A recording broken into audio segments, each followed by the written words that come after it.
In the previous episode, I discussed the first part of Mindsight, understanding your mind, the technique to help your child become self-regulated. Now let's talk about understanding the mind of others, the last part of this book and also the second part of Mindsight as well. Although some kids can understand themselves well, they somehow lack social skills, particularly empathy, to connect with someone. We want our kids eventually to know how to socialize and to be able to navigate this complex society. Although we cannot help them every time they need, we can prepare them to face it themselves. And this is the episode dedicated to revealing the truth behind it and how to help them become more socially intelligent. So to quote the book, happiness and fulfillment result from being connected to others while still maintaining a unique identity. Being aware of your own mind isn't enough until you know how to cooperate with other people and learn how to live with them in a harmonious way. Kids should learn how to feel beyond I towards we because it's an essential skill to navigate their complex life later. So here comes the equation of mindsight equals insight plus empathy. As a matter of fact, brain is a social organ. It is created to share the feelings, create bonds, and connect with others. However, in the early childhood, the quality of communication skills the child will possess later in their life depends on their relationships with their caregivers, parents, guardians, teachers, friends, and others they are around.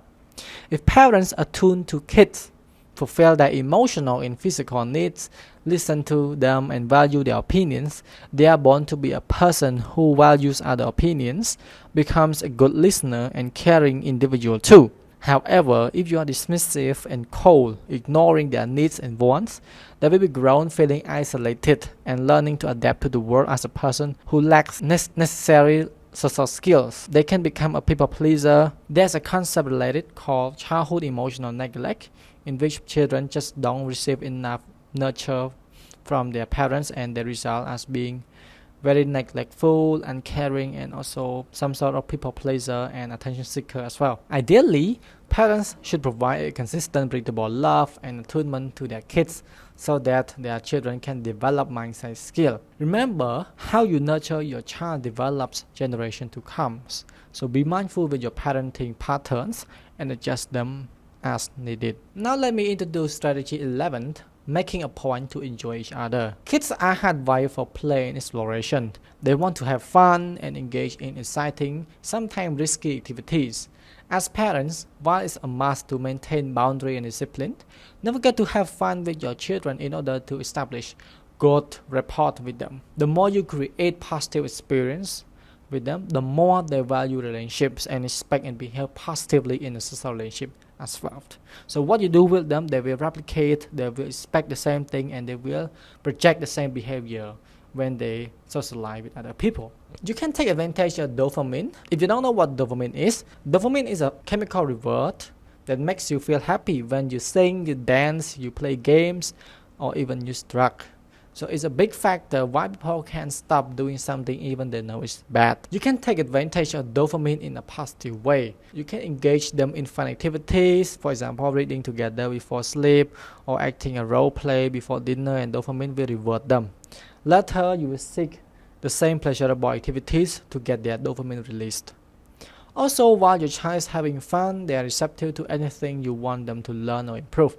So take advantage of this opportunity to teach them anything you want. Strategy 12 is about teaching your kids to argue with a we in mind. Again, we cannot remove all the obstacles from your children's life, but we can teach them some skills to navigate the challenges and handle difficult situations to their best capability. So these are the 3 skills to teach your child. The first one is to see through the other person's point of view.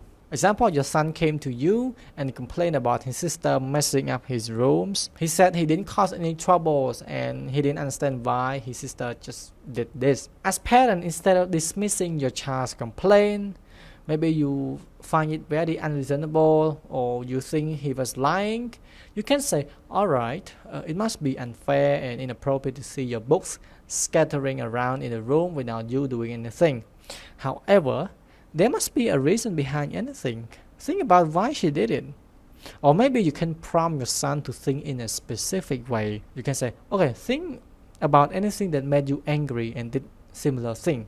Did you do it all of a sudden or something made you do it? So by posing these questions, you enable your child to recognize various spectrums of perspectives and let your child embody the character of being empathetic and thinking from other people's perspective. Another skill is to listen to what's not being said. Oftentimes, kids lack nonverbal skills like body language, social expression, gestures, blah blah blah. They behave very bluntly without considering their consequences. So you can teach them by pointing out to certain signs or observing people's nonverbal signs, like facial expressions, like people frowning or smiling, or how they look, gestures, like they clutch their face very tightly, they show their palm, or they wail, blah blah blah. So tell them the meaning of those signs, as it is a part of language that's often neglected and misunderstood. Another skill is repair. It's great that your child makes apology when they are wrong. However, another important skill is to make up for the mistake, like repairing the broken toy, rebuilding the construction, or building a new one. So by teaching your child these three skills, you prepare them to be resilient and you equip them with some coping tools in order to handle difficult situations that we encounter in their life. And this has come to the end of the Whole Brain Child book. I hope my videos so far have educated you in some respects in terms of child development and how to nurture kids. See you in the next video.